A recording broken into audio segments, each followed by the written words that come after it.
نحمده ونصلي على رسوله الكريم اما بعد فاعوذ باللہ من الشیطان الرجیم بسم اللہ الرحمن الرحیم۔ اللہ سبحانہ تعالیٰ کا ایک خوبصورت نام المؤمن ہے، جس کا معنی ہے امن دینے والا، ظلم سے بچانے والا، تصدیق کرنے والا، وعدوں کو پورا کرنے والا۔ قرآن مجید میں سورۃ الحشر میں اس نام کا ذکر آتا ہے، هو اللہ الذی لا الہ الا هو الملک القدوس السلام المؤمن المهيمن العزيز الجبار المتكبر سبحان اللہ عما یشرکون۔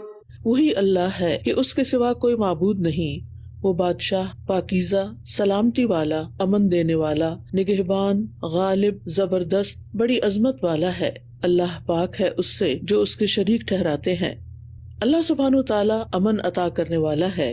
ایک امن عام ہوتا ہے جو سب کے لیے ہوتا ہے، چاہے کوئی مومن ہو یا کافر، جیسا کہ اللہ سبحانہ تعالیٰ نے قریش مکہ کے لیے فرمایا، فَلْيَعْبُدُوا رَبَّ هَذَا الْبَيْتِ الَّذِي أَطْعَمَهُم مِّن جُوعٍ وَآمَنَهُم مِّن خَوْفٍ۔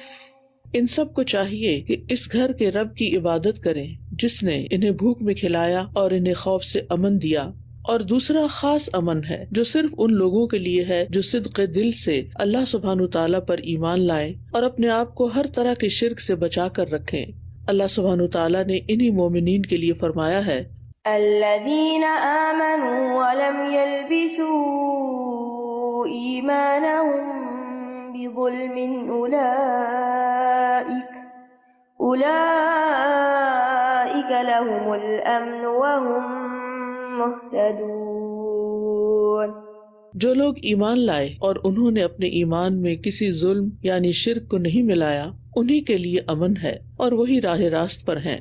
اللہ سبحانہ تعالیٰ نے قرآن کریم میں اسی امن کی بہت سی مثالیں بیان کی ہیں، جیسے اللہ سبحانہ تعالیٰ نے ابراہیم علیہ السلام کو ہر آزمائش کے وقت امن عطا کیا، یوسف علیہ السلام کے دل کو کنویں میں تھام کے رکھا، موسیٰ علیہ السلام سے جدائی کے موقع پر ان کی والدہ کے دل کو اطمینان بخشا، ہجرت کے وقت محمد صلی اللہ علیہ وسلم کو اپنی امان میں رکھا، اور بدر کے موقع پر صحابہ کرام پر اونگ طاری کر کے ان پر سکینت طاری کی۔ اسی طرح اللہ سبحانہ تعالیٰ نے مکہ کے شہر کو بھی امن والا بنایا ہے۔ اللہ سبحانہ تعالیٰ سورۃ آل عمران میں ارشاد فرماتے ہیں، وَمَن دَخَلَهُ كَانَ آمِنًا، اور جو اس میں داخل ہو جائے وہ امن والا ہو جاتا ہے۔ اللہ سبحانہ تعالیٰ ایمان والوں کو اس بڑے دن کی گھبراہٹ سے بھی اطمینان میں رکھے گا۔ إِنَّ الْمُتَّقِينَ فِي مَقَامٍ أَمِينٍ، بے شک متقی لوگ امن کی جگہ میں ہوں گے۔ رسول اللہ صلی اللہ علیہ وسلم نے فرمایا، اللہ تعالیٰ فرماتا ہے، مجھے میری عزت کی قسم، میں اپنے بندے پر 2 امن جمع کرتا ہوں نہ 2 خوف۔ یعنی اگر میرا بندہ دنیا میں اپنی منمانیاں کر کے مجھ سے امن میں رہا تو میں اسے حشر کے دن خوف دلاؤں گا، اور اگر وہ دنیا میں مجھ سے ڈر گیا تو حشر کے دن اسے امن عطا کروں گا۔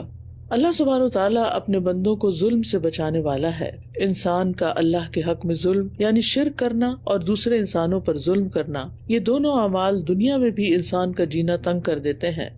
انسان کو ہمیشہ ڈرتے رہنے کی ضرورت ہے کہ کہیں ان اعمال کی وجہ سے اس کی پکڑ نہ ہو جائے، کیونکہ اللہ سبحانہ تعالیٰ تو ظلم سے پاک ہے۔ وہ مظلوم کو ظالم کے ظلم سے پناہ دیتا ہے، اپنے بندوں کو حادثات سے محفوظ رکھنے والا ہے، اور انسانوں کی نافرمانیوں کے باوجود ان کی حفاظت کرتا ہے۔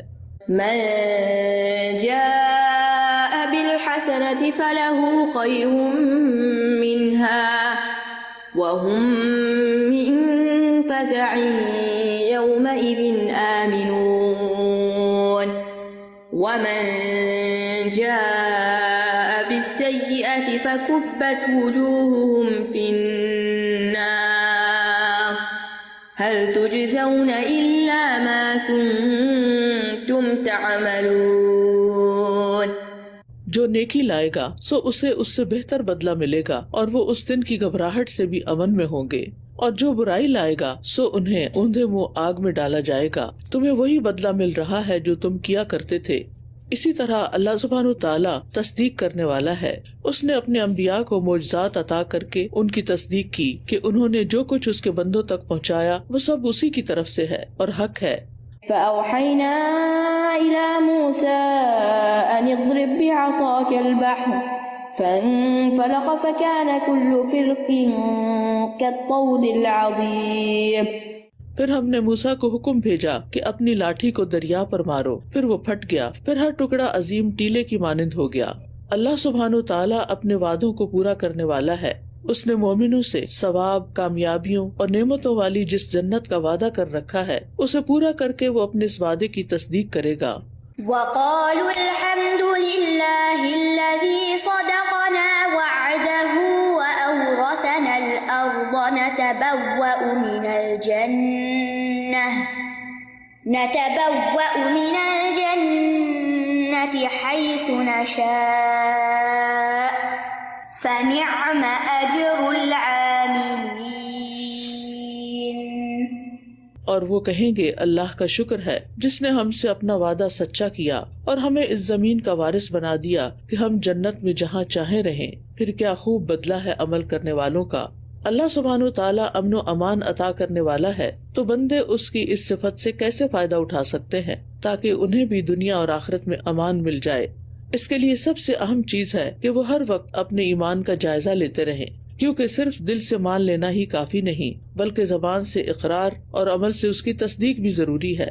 خوف اور گھبراہٹ کے وقت اس کی یہ صفت یاد رکھیں اور پورے یقین اور توکل کے ساتھ صرف اسی سے مانگیں.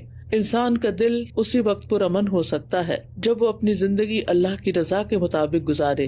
لہٰذا ہر کام میں صرف اسی کی رضا مقدم رکھیں. اللہ تعالیٰ سے دعا ہے کہ وہ ہمیں دنیا میں بھی امن عطا فرمائے، قبر میں بھی امن عطا فرمائے، حشر کے دن بھی امن عطا فرمائے اور دنیا اور آخرت کی رسوائی سے ہماری حفاظت فرمائے. وآخر دعوانا ان الحمد للہ رب العالمین.